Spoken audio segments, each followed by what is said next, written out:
So, religion in the personal rule. What you need to understand before we get into this is that in 1629, when our period begins, there are very many people who think that the Church of England is not a finished project. Ever since Henry VIII broke with the Pope, there have been those within the Church who felt that the break with Rome was purely a leadership-based change, that the Pope had been replaced by the King as the head of the Church, but that everything else should remain the same. The ritual, the liturgy, the ceremony, all of that should stay the same.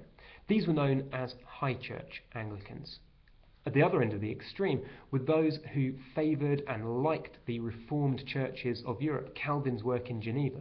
For them, the break with Rome was just the beginning of a greater reformation of the church. This group, Protestants, were very often in England known as Puritans.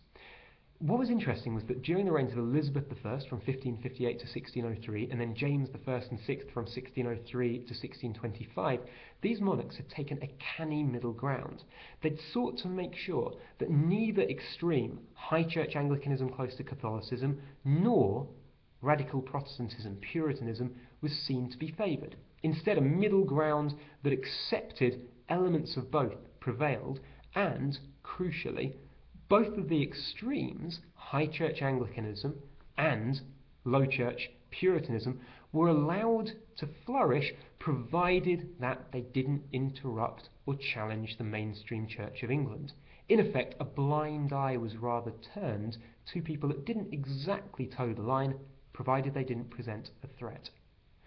Charles I challenged this. Charles I, for the first time, showed absolute clear favour to one side of this debate. For Charles, there was no doubt about the fact that the Church of England should be a high church in its ritual. It should look, it should smell, it should sound glorious. And for Charles, that meant order, it meant ritual.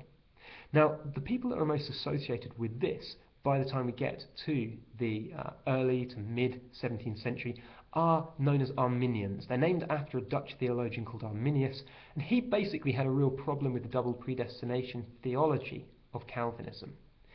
The way it was applied in England was largely through Charles's Archbishop William Laud. William Laud had a meteoric rise up to the Archbishopric of Canterbury from a relatively sort of lowly position in the late time of James's reign. What Charles liked about William Laud was the fact that he was absolutely committed to enforcing the style of High Church Anglicanism that Charles favoured. For Charles, the slightly woolly compromise that allowed some people to worship in a more reformed way was not good enough. He wanted uniformity. He wanted order.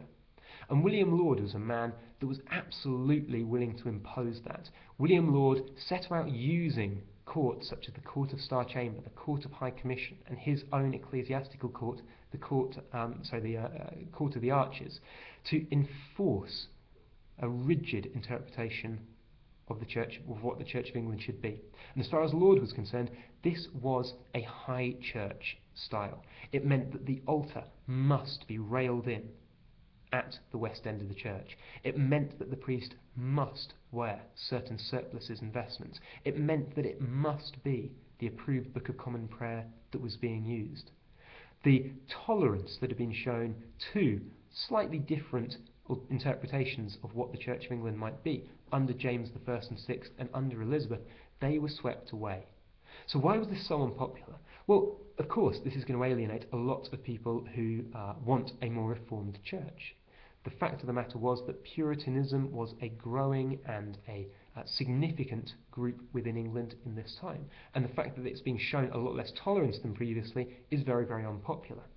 But more than that, it's the way in which Laud's approach to religion fits into what's perceived as a bigger picture. Laud is high-handed, he's autocratic in his approach, and it's the way in which he seems to be using absolutist methods of government, the Courts of High Commission, the Courts of Star Chamber, to impose his will that fits into the narrative of a king, Charles I, who has decided to do away with Parliament, who is ruling on his own, personally. That's what worries a lot of people. Yes, the theological side of things is a worry, and perhaps in another of these little sessions I'll talk about the godly party that surrounded Say and Seal and others. But as well as the theological disagreement with the way in which Charles's Archbishop was proceeding, it was a disagreement with his manner, his style, his approach.